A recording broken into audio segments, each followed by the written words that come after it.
අදත් ඔයාලව සාදරයෙන් පිළිගන්නවා ෆිල්ම් එක්ස් අපේ YouTube channel එකට. අද අපි ඔයාලට අරගෙන අවිල්ලා තියෙනවා සුප්‍රීම ඩ්‍රාමා ෆිල්ම් එකක්. පිරහස් විදියට තියෙන ගෑන් ළමයෙක්ගේ මරණයක් හොයාගෙන යන පොලිස් නිලධාරියෙක් වටා තමයි මේ කතාව ගෙතිලා තියෙන්නේ. එහෙනම් බලමු අපි ෆිල්ම් එකේ කතාව මොන වගේ එකක්ද කියලා. චන්ද්‍රන් කියන්නේ කේරළ පාලයම් කියන පොලිස් ස්ථානයේ සේවය කරන පොලිස් කොස්තාපල්වරයෙක්. තමන්ගේ පවුලට ගොඩක් ආදරය කරන චන්ද්‍රන් ගොඩක් අවංක නිලධාරියෙක්.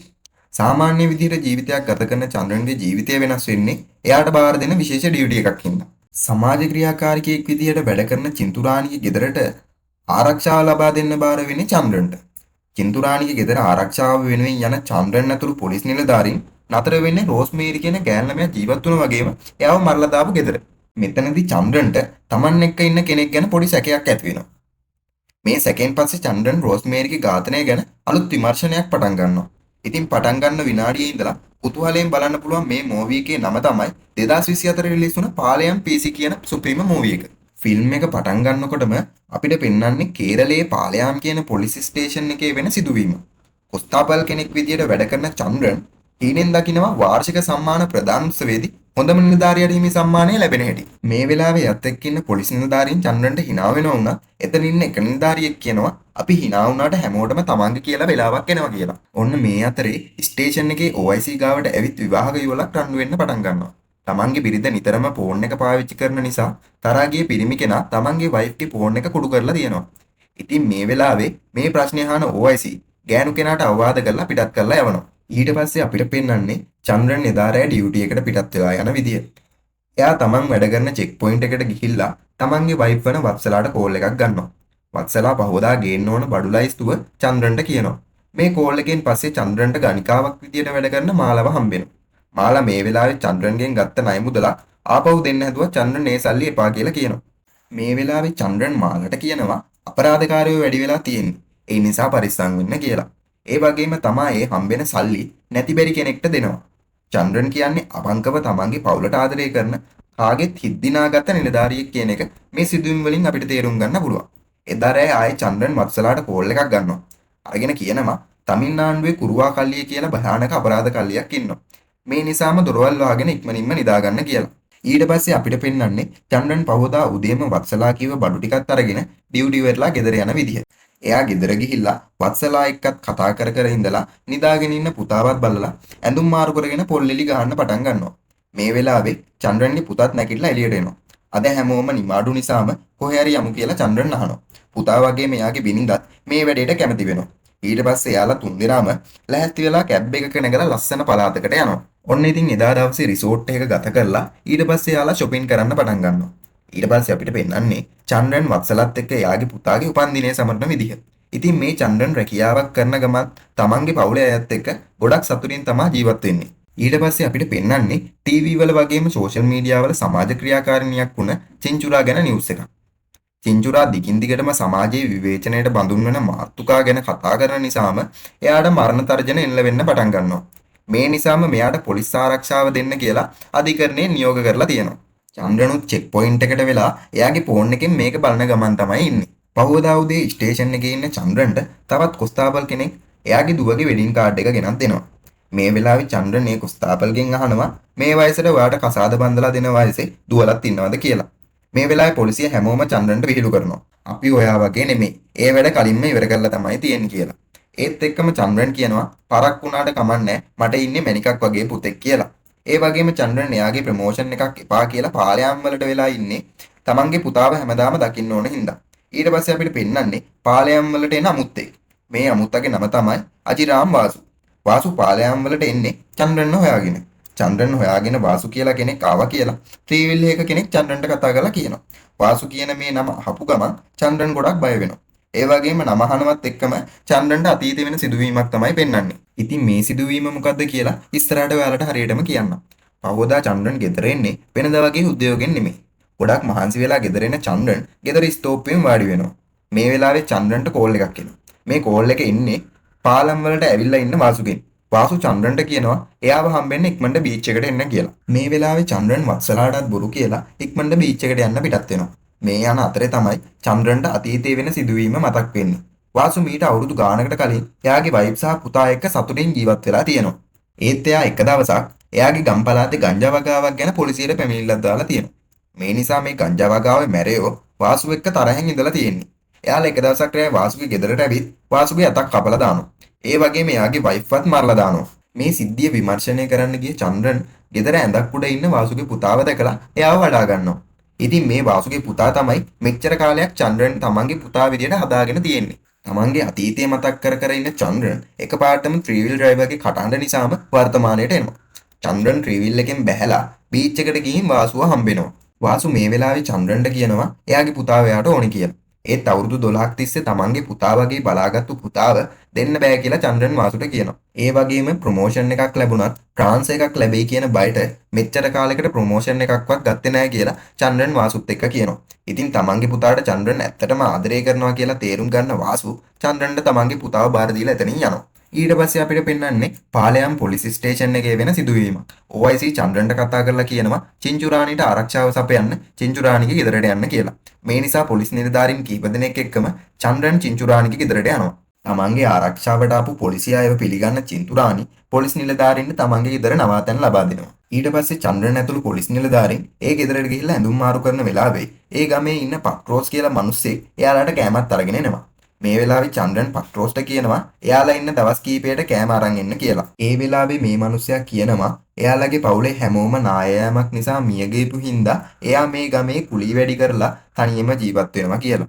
ඒ වගේම චන්ද්‍රන් එක්ක ඉන්න කොස්තාපල් ಭಾರತ್ මේ මිනිස්සයාට කියනවා අරක්කුත් ගෙනල්ලා දෙන්න කියලා. මේ වෙලාවේ තමයි අපිට චින්තුරාණිගේ පුතා මිනුව පෙන්වන්නේ. මිනු කියන්නේ මත්ද්‍රව්‍ය භාවිතා කරන සෙල්ලක්කාර ජීවිතයක් ගත කරන තරුණයෙක්. එදා රෑ ಭಾರත්ගේ ඉල්ලීමට පත්‍රෝස් එයාලට අරක්කු ගෙනල්ලා දීලා කට්ටියත් එක්කම බොන්න පටන් ගන්නවා. මේ වෙලාවේ තමයි පත්‍රෝස් ಭಾರත් කියන්නේ මේ ගෙදර රෝස්මේරි කියලා ගෑන් ළමෙක් ඝාතනය වුණා කියලා.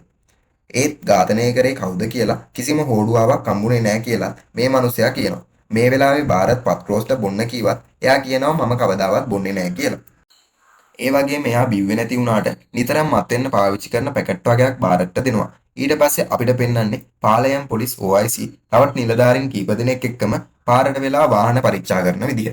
නිතරම වයිෆ් එක්ක රණ්ඩු කරගෙන පොලිසියට එන පිරිමි කෙනා මේ වෙලාවේ මෙතනට ඇවිල්ලා බීච් එක කිට්ටුව මත්ද්‍රව්‍ය ජාවාරමක් ගැන OICට කියනවා. මේ වෙලාවේ පොලිස් නිලධාරීන් මේ තැන හොයාගෙන ගිහිල්ලා මේ පිරිසව අල්ල ගන්නවා. ඊට පස්සේ අපිට පෙන්වන්නේ චන්ද්‍රන් එදා රෑ එයාලා නැවතිලා ඉන්න ගෙදර කිට්ටුව තියෙන කඩේකට යන විදිය. බඩුව අරගෙන යන්න හදනකොටම චන්ද්‍රන් දැකපු දෙයක් නිසා චන්ද්‍රන් නැවතිලා බලාගෙන ඉන්නවා. චන්ද්‍රන් මේ විදියට දැක්කේ මොකද්ද කියලා අපි ඉස්සරහට බලමු. පවදා උදේ චන්ද්‍රන් තේ එකක් හදන්න දර කෑල්ලක් වාගෙන යනකොට දරාතරේ වැටලා තියෙන යම්කිසි දෙයක් දකින්න. ඒ මොකද්ද කියලාත් බලා ගන්න වෙන්නේ ඉස්සරහටම තමයි. ඊට පස්සේ අපිට පෙන්වන්නේ මනු කියලා තරුණයෙක් පල්ලියේ සුසාන භූමියට ගිහිල්ලා රෝස්මේරි භූම දානය කරපු තැනින් මල් කලඹක් තියලා යන විදිය. පල්ලියට ආපු මනුව දකින්න පාද මනුට කියනවා අතීතයේ වුණ දේවල් වුණා. අතීතය අමතක කරලා අනාගතය ගැන හිතන්න කියලා. ඒත් මනුව පාදයට මුකුත් නොකිය පල්ලියෙන් පිටත් වෙලා යනවා.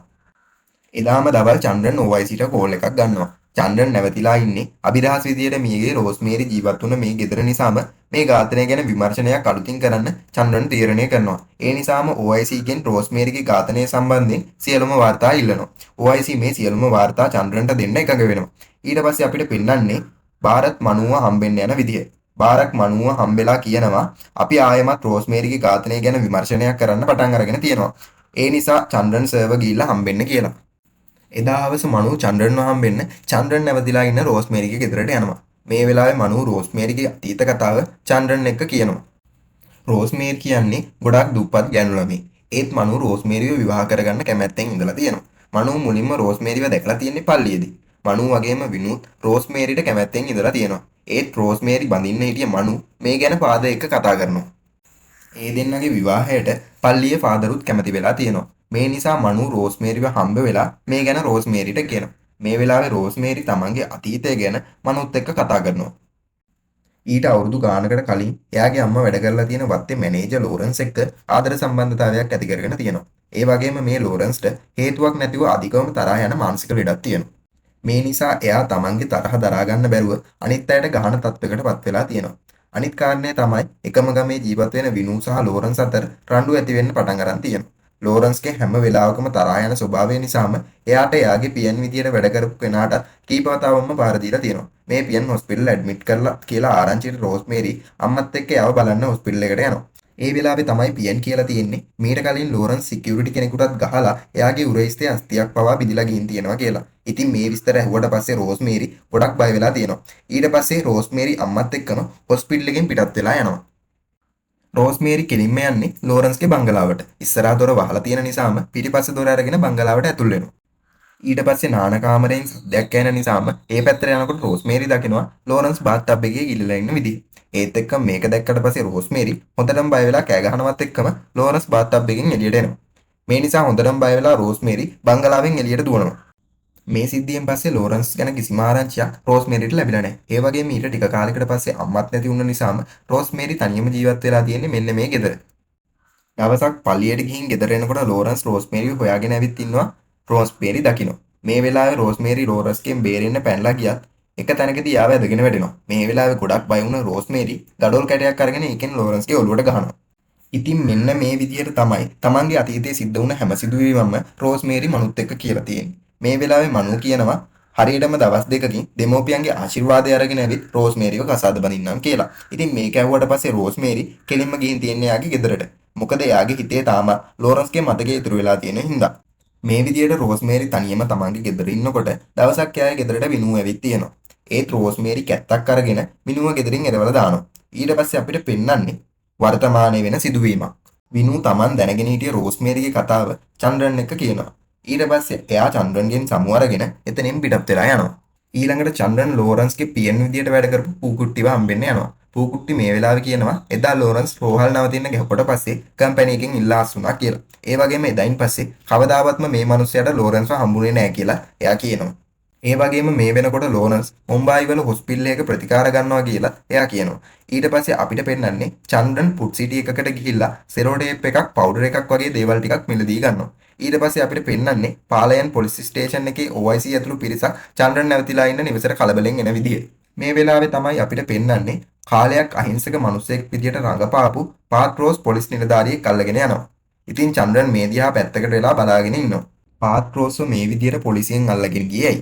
අපි බලමු ඉස්සරහට ඒ ගැන සිද්ධ වෙන්නේ මොකද්ද කියලා. ඉතින් ඔයාලට මතක ඇතිනේ චන්ද්‍රන් එක දවසක් කඩේට ගිහින් එන ගමන් ඉන්නකොට එකපාරට දෙයක් දිහා නැවතිලා බලාගෙන හිටියා.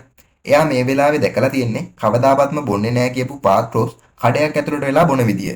මේ නිසාම චන්ද්‍රන්ට පාත්‍රෝස් ගැන සැකයක් ඇති වෙනවා. ඒ වගේම ඔයාලට මතක ඇතිනේ දවසක් චන්ද්‍රන් තේ එකක් හදාගන්න දරගොඩ අවුස්සනකොට මොකක් හරි දෙයක් දැක්ක කියලා. ඒ තමයි පාත්‍රෝස් නිතරම පාවිච්චි කරන මත්ද්‍රව්‍ය දාලා තියෙන කවරයක්. ඒක ගොඩාක් පරණ එකක් කියලා චන්ද්‍රන් තේරුම් ගන්නවා. ඊට පස්සේ චන්ද්‍රන් කරලා තියෙන්නේ මේ සම්බන්ධයෙන් OIC හම්බෙලා උපදෙස් ගන්න එක. මේ වෙලාවේ OIC කියනවා රෝස්මේරිගේ ගෙදර ගොරකමක්වත් රෝස්මේරිව දූෂණය කරන්නවත් උත්සාහ වෙලා නැහැ කියලා. ඒ වගේම රෝස්මේරිගේ බොඩි එකේ තිබ්බ සලකුණු වලින් පේන්නේ එයාගේ ඔළුවට යමක් තදබල විදියට වැදිලා කියලා OIC චන්ද්‍රන් එක්ක කියනවා. ඒ වගේම එයා චන්ද්‍රන්ට එයා සැක කරන කෙනාගේ ඇඟිලි සලකුණු ගන්න කියලාත් උපදෙස් දෙනවා. ඒ ඇඟිලි සලකුණු රෝස්මේරිගේ ශරීරයෙන් හම්බුණු ඇඟිලි සලකුණු වලට සමානයි නම් අපරාධකාරයා අත්අඩංගුවට ගන්න පුළුවන් කියලා OIC චන්ද්‍රන්ට උපදෙස් දෙනවා. ඊට පස්සේ චන්ද්‍රන් කරන්නේ ග්ලව්ස් දාගෙන ගිහිල්ලා හොඳට පිරිසුදු කරපු වීදුරුවක් ට්‍රේ එක තියලා මිරිස් වැඩිපුර දාපු කුකුල් මස් එක්ක පාත්‍රෝස්ට දෙනවා. මිරිස් වැඩි නිසා කුකුල් මස් එක කනවත් එක්කම කටසැර වෙලා එයා වීදුරුව අරගෙන වතුර බොනවා. ඒත් එක්කම චන්ද්‍රන්ට ඕන විදියට වීදුරුවේ ඇඟිලි සලකුණු සටහන් වෙලා තියෙනවා. චන්ද්‍රන් මේ ඇඟිලි සලකුණු තියෙන වීදුරුව ටේප් වලින් ආවරණය කරලා පොලිසියට බාර දෙනවා. ඒත් එක්කම කරන විමර්ශන වලින් පාත්‍රෝස්ගේ ඇඟිලි සලකුණු රෝස්මේරිගේ ඝාතකයාගේ ඇඟිලි සලකුණු වලට සමානයි කියලා OIC දැනුම් ගන්නවා. ඊට පස්සේ අපිට පෙන්වන්නේ චන්ද්‍රන් පාත්‍රෝස් අපරාධකාරයා කියලා දැනගෙන ඉද්දි වෙන සිදුවීම. චන්ද්‍රන් අරක්කු වීදුරුවක් අරගෙන පාත්‍රෝස්ට බොන්න කියලා දෙනවා. ඒත් එයා බෑ කියනකොට බලෙන්ම වගේ චන්ද්‍රන් මේ වීදුරුව පාත්‍රෝස්ට බොන්න දෙනවා. ඊට පස්සේ එයාට ගහලා අත් දෙකක් බැඳලා ගේ ඇතුළට දානවා. මේ වෙලාවේ පාත්‍රෝස්ට හොඳටම ගහලා එයා රෝස්මේරිට කරපු දේ චන්ද්‍රන් අහගන්න පටන් ගන්නවා. දැන් අපිට පෙන්වන්නේ රෝස්මේරිගේ ඝාතනය සිදුුනේ දවස. පාත්‍රෝස් තමන්ගේ කල්ලියත් එක්ක කසිප්පු පෙරන ගමන් ඉන්නකොට එකපාරටම එතනට පොලිසියෙන් එනවා. ඒත් එක්කම එතන හිටිය හැමෝම හැම පැත්තටම දුවන්න පටන් ගන්නවා. මේ අතරේ පාත්‍රෝස් දුවගෙන යන්නේ රෝස්මේරිගේ ගෙදර තියෙන පැත්තට. පාත්‍රෝස් රෝස්මේරිගේ ගෙදර ඇතුළට ඇතුල් වෙනවත් එක්කම රෝස්මේරි හොඳටම බය වෙලා කෑ ගහනවා. මේ වෙලාවේ රෝස්මේරිගේ කට අතින් වහගන්න පාත්‍රෝස් උත්සාහ කරනවා. ඒත් එක්කම රෝස්මේරි පාත්‍රෝස්ගේ ඇඟිල්ලක් තදින් හපනවා. මේ වේදනාව නිසාම තරහ ගන්න පාත්‍රෝස් රෝස්මේරිගේ ඔළුව එතන තිබ්බ පිටියේ තදින් ගහනවා. ඒත් එක්කම රෝස්මේරි එතන මිය යනවා. පාත්‍රෝස් තමන්ගේ ලේ තැවුණු අත බිත්තියම පියදාලා එතනින් පැනලා දුවනවා. ඉතින් පාත්‍රෝස්ගේ මේ කතාවෙන් පස්සේ අපිව වර්තමානයකට අරගෙන යමු. තමන්ගේ රාජකාරිය ඉවර කරාට පස්සේ චන්ද්‍රන් ගමේ හැමෝටම සමුදීලා පාලයාම් වලට පිටත් වෙලා යනවා. අන්තිමට අපිට පෙන්වන්නේ විනු ඇතුළු පිරිස තමන්ගේ සෙල්ලක්කාර ජීවිතයට සමුදීලා ආගම දහමට ලැබිව ජීවිතය ගත කරන ආකාරය. ඊළඟට අපිට පෙන්නනවා 72 වන ජනරජ දින පෙළපාලියට සම්බන්ධ වෙලා එන චන්ද්‍රන් ඇතුළු පොලිස් නිලධාරීන්. ඉතින් මේ වෙලාවේ යට යමින් තිබුණු රෝස්මේරිගේ ඝාතන අභිරහස සාර්ථකව විසඳුණු චන්ද්‍රන්ට හොඳම පොලිස් සේවාව වෙනුවෙන් පිරිනැමෙන සම්මානය හිමි වෙනවා.